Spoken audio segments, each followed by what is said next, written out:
up guys, George from Kickside TV, back another episode of Reaction Time. And again po guys, bago tayo mag-start, disclaimer muna tayo, no? This is just a reaction video.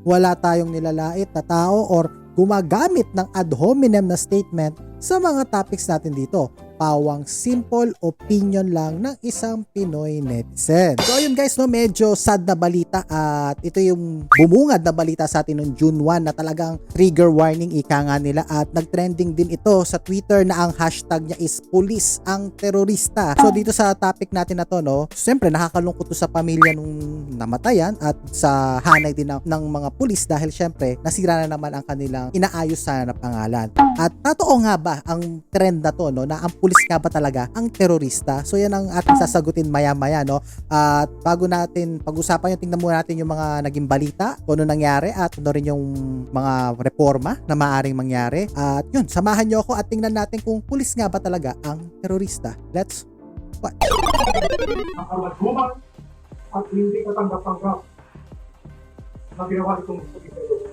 Ito ang galit at nalulumong reaksyon ni Philippine National Police Chief, Police General Guillermo Eleazar sa ginawa ni Police Master Sergeant Hensi Zinampan. Actually, itong part na to, nung napanood ko to sa Facebook, para sa akin, no, I see this as a parang masakit masabi pero para sa akin, it's nonsense na. Hindi ko alam sa mga pulis kung may moral implications ba to or what, pero para sa akin, the crime has been done at para sa akin, wala nang kwenta yung ganitong ano dahil wala na eh. Nagawa mo na yung krimen, kahit sigaw-sigawan mo na hindi na natin maibabalik ang buhay nung nawala or nung namatay, no? So, di ko alam sa mga pulis kung merong moral implication to or mabubus ba ang moral ng mamayan. Pero wala eh, wala ka nang magagawa din kahit duru-duruin mo, sigaw-sigaw mo, wala na eh, di ba? Para sa akin, i-improve na lang siguro yung sistema. Pero kayo guys, comment down below kung yung ganito bang act na napanood nyo sa Facebook ng mga nakarang araw, may magagawa ba to para malinis ang konsensya ng taong to o malinis ang hanin ng mga kapulisan? Comment down below. Sa video kasi na nakuha ng UNTV, makikita si Lola Lilibeth Valdez, 52 years old na may binili sa tindahan. Maya-maya ay biglang sumulpot ang pulis na si Zinampan na umano'y lasing. Makikita din na bago pa tuluyang makalapit si Zinampan, kay Nanay Lilibeth ay inilabas na nito mula sa bag ang kanyang baril at itinago sa likuran. Ito yung perfect example when emotions are high, intelligence is low. Na dahil nga ang alcohol, pinapataas nun ang ating emosyon, so yung intelligence natin ay talagang sumusobra ang baba at sa sobrang baba, pati ang moral natin, compass natin ay nawawala or nalilihis sa tamang landas, no? So nakakalungkot lang, no? At meron din mga nagsasabi na mga galit na netizens sa Twitter na parang hindi daw parang isisigaw na naman daw isolated case. For me, it's an isolated case kasi hindi naman to operations eh. Hindi ito para ang away nito personal na eh. Kumbaga lang to, personal related na problem na nagkataong pulis siya. At yun nga, syempre, bagamat isolated case to, pero dahil nga pulis siya, damay-damay na lahat. So, yun yung nakakalungkot dito.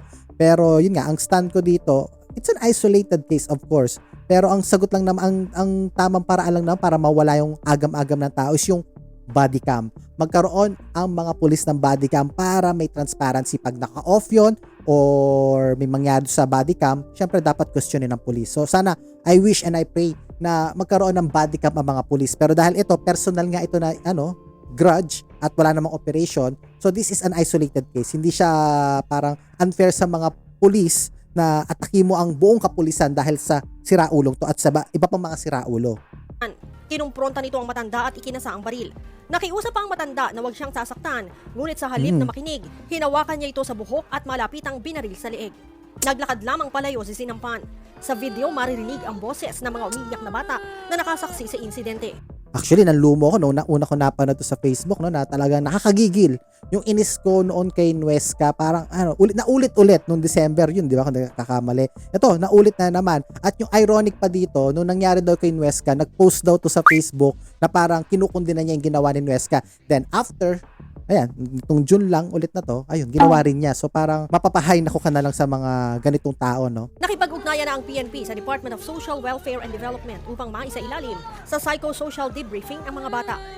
Sana ang wish ko lang din, every time din na may operation ang mga police or basta may mga sila kaso, dapat dumaan din sila sa mga ganitong proseso ng psychological test or assessment, di ba? Kasi kung nga ang mga biktima, binibigyan nyo ng ganon, syempre dapat din yung mga humaharap na mga otoridad sa mga barilan, sa mga holdapan or what, o may minamatay or what sa mga kapulisan natin, dumaan din sila sa psychological test or assessment para matiyak din natin na ang utak nila or ang kanilang pag-iisip ay nasa katinuan din, kasi diyan nagsisimula yung parang nagkakaroon sila ng narcissistic mga ugali or what, or nagkakaroon ng PTSD, di ba?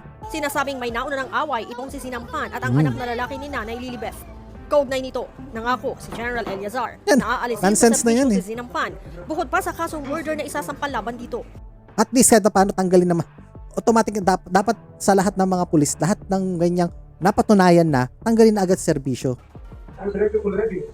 Our interrogator service is even forwarded copy of the video to Attorney Tremolo as well as his deputy, who is Major Bata General audio. General for the immediate investigation and finding appropriate administrative cases para matanggal na itong police case sa aming organisasyon. Tama. Bibigay ng kahiyan sa aming organisasyon. Humingi din ito ng tawad sa pamilya ng nasawi at sa lahat ng nakakita ng video dahil sa inasal ng pulis. Una kami nakikiamay sa pamilya ng victim at pinararating ang taupusang pagiging ng awad. Well, yun na naman talaga yung magagawa nyo na lang yan eh. Maliban sa financial support, syempre dapat talagang humingi ng tawad ang kapulisan natin sa nangyaring to. Eh, yun na lang yung magagawa nyo.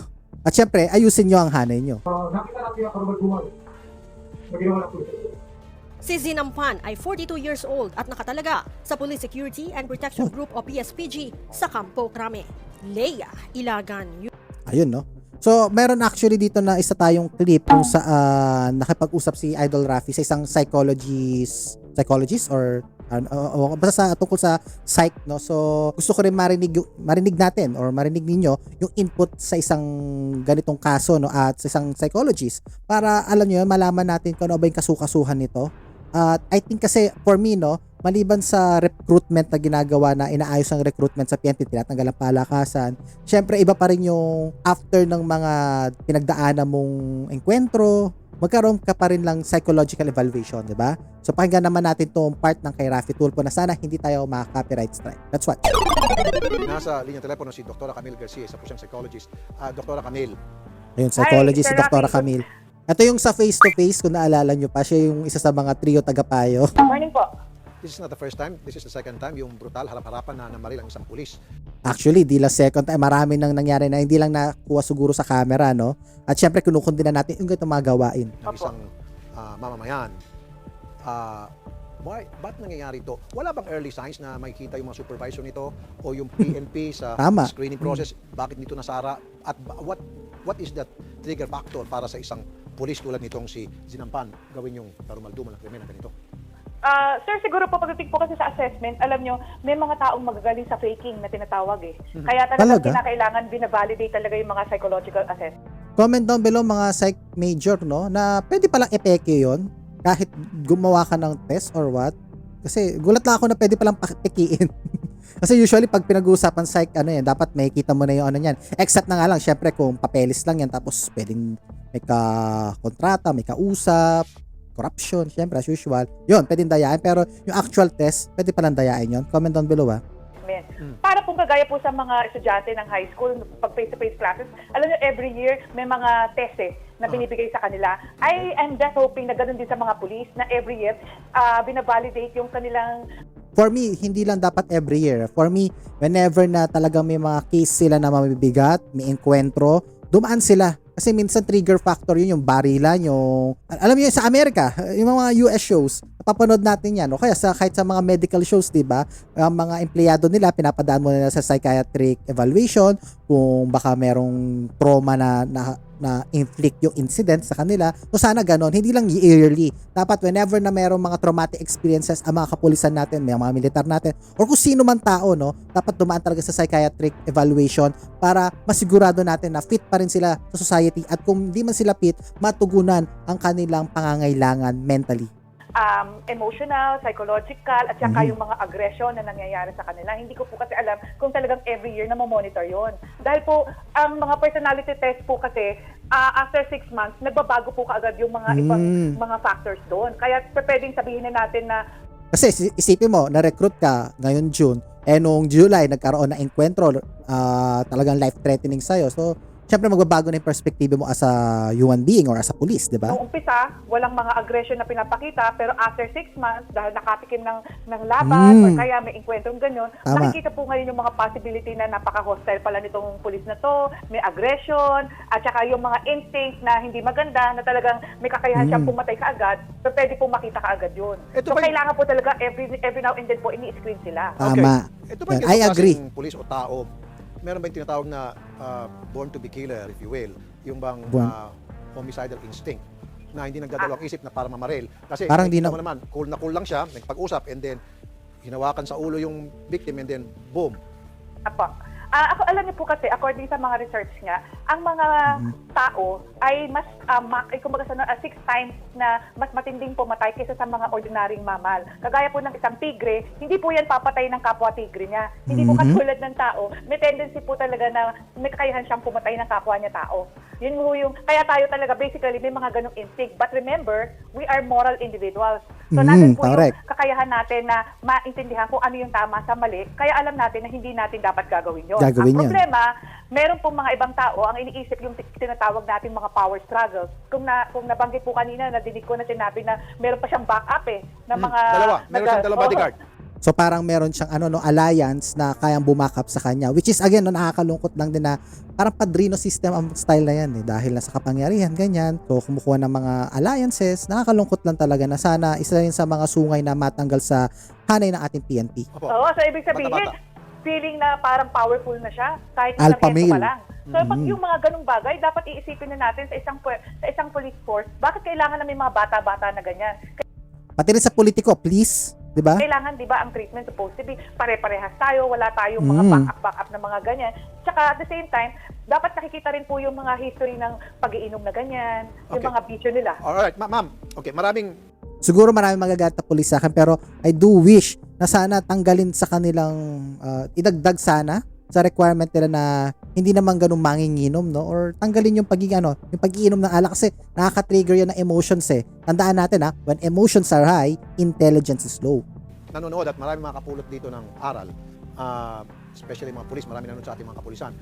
Apa. Ano po yung early signs na dapat bantayan ng mga supervisor nito mga pulis na mas marami mga tauhan, even sa family?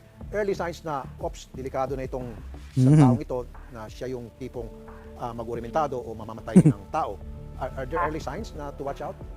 Siguro po dapat talaga titignan po yung history ng bawat isa bago pa po nag-umpisa tong training nila. Kasi po, karaniwan po ang mga talagang gumagawa ng pang-aabuso ganyan ay naging biktima rin ng pang-aabuso ng bata. So yung mga Tama. tipong naging biktima ng child abuse, ng Kaya kailangan talaga ng psychological o yung parents assessment. po palagi na sinasaktan. Parang pagdating po sa ganun, makikita po na talagang may warning signs na pag ito medyo talagang naging agresibo sa mga bagay-bagay na ganyan, medyo i-debrief na at ihihiwalay na po natin correct. sa mga ganong klaseng maka-experience ng ganyang mga pananakit. Okay, pero ito ba ma'am, last na, hindi ba ito na napipick up sa neuropsychological exam na ginagawa ng PNP para sa kanilang mga aplikante? Actually po, napipick Dapat. up. Oh, Dapat bakit na-pick nakalusot? up. Yun na nga po ang ating sabihin na natin. Hindi ko rin po alam kung ano po yung level ng norms nila. Kasi nga wala wala siyang agad na follow up sa mga nangyayari na parang merong yatang qualification bago ka muna mamaya may kita sa isang video. Para sabihin na pwede o hindi ang isang tao. Kasi po, depende po yan Meron pong mga pagkakataon na, halimbawa, pag ganito yung na-reach mo, okay na. Pero pag sa ibang kategorya, itong mga Baksak ganitong siya. klaseng mga sagot, hindi pa pwede. Parang ganun po. Kaya depende po talaga kasi kung ano po yung norms or pamantayan nila para makonsider na okay itong police na to or yung ano yung assessment nila po. Maraming salamat po sa time na binigyan nyo sa amin at pag-share.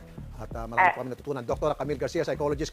Ayun, no? So, yun yung take na isang psychologist kung ano yung nangyari dyan. At tingnan naman natin sa huli nating video kung ano maging action ng ating PNP paukol sa insidenteng ito. Sunod-sunod ang kontrobersyang kinasasangkutan ng mga tiwaling Nuesca, tauhan ng Philippine kakainis. National Police. Desyembre, binaril ni Police Staff Sergeant Jonel Nuesca ang mag-inang kapitbahay sa Paniki Tarlac dahil sa alitan sa lupa. Noong Lunes, gaya ng ginawa ni Nuesca, binaril So, din ni 31 Police pala Master naganap to. Sergeant Hensi Zinampan si Nanay Lilibeth Valdez sa Fairview, Quezon City. Linggo, isang pulis meron pa. naman ang binaril ng kapwa pulis matapos na matalo sa bunong braso sa Quezon City. What? Bunong braso sa inyong ganun lang? Nagtalo na? O lasing na naman itong mga to? Di natin alam. So, ngayon ko lang nalaman tong kwento na to na ano to, away kapwa pulis naman to. Ayon kay PNP Chief Police General Guillermo Eleazar, sa reformang ipinatutupad niya sa organisasyon, hindi na makapapasok ang mga ganitong klase ng tauhan. Sa umpisa Sana. pa lamang ay pinahihigpitan na niya ang recruitment process. Ito ang dahilan kung bakit natin inumpisahan ang reforma sa recruitment system sa pamamagitan ng QR code system. Umpisa QR pa lang, code? salain na natin kung sino papasok para hindi na mabigyan ng lugar ang mga ganitong klaseng tao na makapasok sa PNP dahil sinisira lang nila ang aming organisasyon at tiwala ng ating mga mamamayan. So, ibig pala sabihin, before pa maupo ang ating bago PNP chief na si Eleazar, no, na ibig sabihin, lax ba tayo sa pagre-recruit? Kaya ganyan? Ganun ba nangyayari? Sa panahon ng mga ibang mga PNP chief ay hindi na check na mabuti ang ating mga recruitment sa pulis? Ganun ba yun? Gagawin ding regular ang neuropsychiatric test para sa mga pulis. Sa Correct. ngayon kasi, sumasa-ilalim lang sa neuropsychiatric test ang isang pulis kapag kukuha ng exam para sa promosyon, kapag isa sa ilalim sa schooling. Sa schooling, if I'm not mistaken, yan yung mga merong administrative case kaya kailangan nilang ibalik sa yun nga, sa At schooling. kapag magre-renew ng License to Own and Possess Firearms o LTOP. Ngunit sa kabila ng mga batikos sa pambansang pulisya, naniniwala si General Eleazar na mas marami pa rin ang bilang ng mga mabubuting pulis kumpara sa mga katulad ni Zinampan at Nuesca. Humihingi din ito ng I kooperasyon agree. ng publiko na patuloy na isumbong ang mga tiwaling pulis habang inaayos niya ang reforma sa PNP. Leia. Ayun, no? So, yun yung gagawin. Sana and hopefully, no, ay mapagpatuloy yung ganong sistema na yung psychological assessment. Kasi ako, ang paniwala ko dyan, maliban sa spiritual na kailangan ng mga pulis natin, kailangan din talagang every now and then ay na-evaluate ang kanilang mga mentalidad or ang kanilang psychological behavior, ang kanilang mga nararamdaman patungkol sa kanilang mga nangyayaring kaso, lalo na kung life-threatening ay nagkakaroon sila ng tinatawag na PTSD, di ba? So, yun lang sana ang pangarap ko or wish na mapatupad para maiwas, hindi lang sa pulis, kundi sa mga miyembro ng ating mga militar, navy, sa lahat-lahat na nagkakaroon ng ganitong encounter sa kanilang buhay, no? At para dun sa sagutin natin yung part na ano, no, yung PNP or ang pulis ang terorista, no? I think personally sa akin unfair yon, pero it doesn't mean to say na dahil hindi ako payag dun sa pulis ay terorista ay hindi ko kinukondena. Kinukundina ko yung ganitong gawain at sana makulong, mabulok sa kulungan to at pagsisihan niya ang kanyang ginawa. Pero it doesn't mean to say na kasusuklaman ko na ang lahat ng kapulisan kasi pag ba nanakawan ka, kanino ka pa pupunta? Sa pulis, di ba? Na-snatchan ka, nanakawan ka na ba? Nagkaroon ng krimen dun sa area nyo, sino ba lalapitan? Mga pulis din naman, no? So, unfair lang din. At kung gagamitin natin ang kaisipan na ang pulis ang terorista, so, pag pala may ginawang kasalanan ang pare, so ang pare ay pedophile. Ganun ba yon? Pag ba ang Muslim na incorporate sa terorista, lahat ba ng Muslim terorista na? Pag ba ang sabihin natin, ang lalaki nanloko sa babae, sa kanyang girlfriend, lahat na ba ng lalaki o ang lalaki ay manloloko na? Di ba unfair yon? So para sa akin, no, sa mga sumisigaw na pulis ng terorista, mga bugok at tanga po kayo. Again, with all your indulgence at patawad sa mga masasakta ko sinabi ko. Pero that is stupid statement. Kasi you are generalizing all. Tandaan natin, sa disipulo ni Kristo, no, may isang traidor, may isang nang Judas.